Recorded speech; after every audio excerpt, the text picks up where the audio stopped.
Hi guys! Welcome back again to my YouTube channel. If you haven't subscribed yet on my channel, please subscribe, like, and share this video. Ayan. So, today guys, tuturuan ko kayo mag-DIY para makamit natin yung bushy brows na pwede ko i-example sa iyo ng pinakamagandang may bushy brows sa industriya is si Andrea or si Marga sa Katenang Ginto. Diba? Nakikita natin na yung kilay niya guys is parang suklay lang na ganun and wala nating and super ganda na.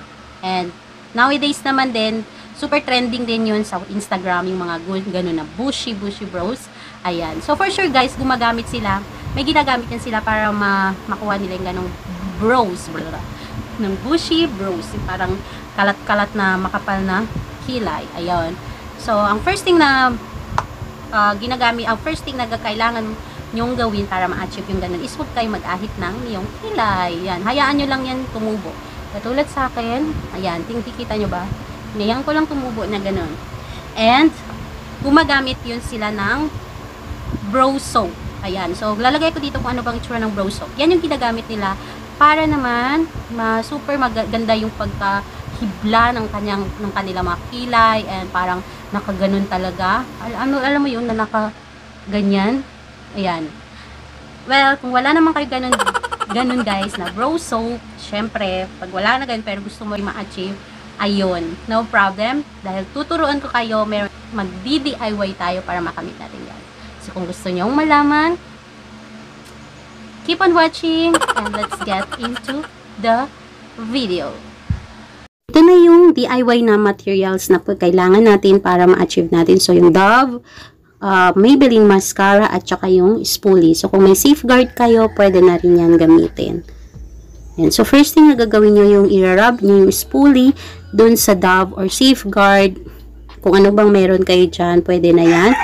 Then, yun yung isuklay nyo. Yan.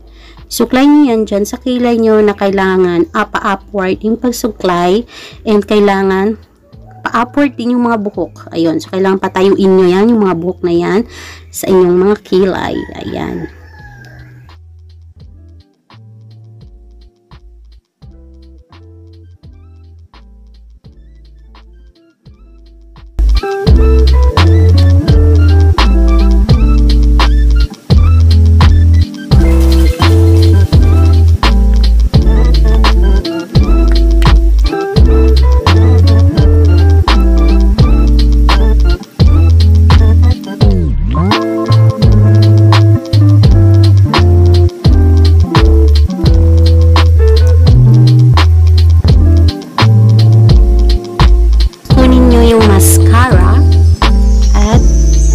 Yun na din yung isusuklay nyo dyan sa inyong kilay para maging parang lalabas yung kulay ng iyong kilay. Ayan. Or kung ano bang meron kayo dyan, pwede rin yung spoolie, i-rub nyo doon sa pangkilay nyo, tapos susuklayin nyo dyan. Or kung meron din kayo ng brow mascara, pwede rin yun. At para naman, maano lang natin yung kulay ng kilay.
Ayan, para naman malinis-linis natin yung mga kalat kasi syempre, kung medyo makalat yung pagsuklay nyo at merong mga medyo sumobra-sobra ng paglagay nyo ng mascara, is kumuha kayo ng concealer. Ayun. And lilinisin nyo lahat ng gilid para mukhang malinis.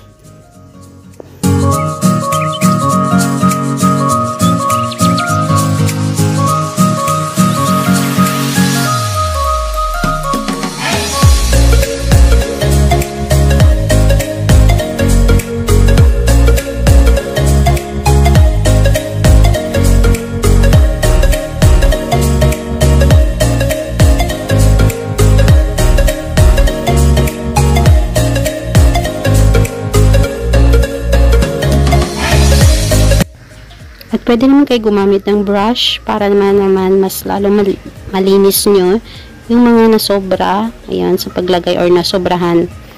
Okay, so next, kunin nyo ulit ang inyong mascara, ayan.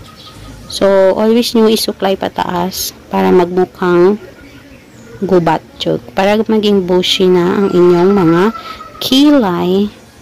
So, dapat guys, always nyo upward yung pag ano nyo ng inyong mga buhok, parang hihilain nyo paakyat.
Okay, so pak, ayan na yung ating bush na kilay.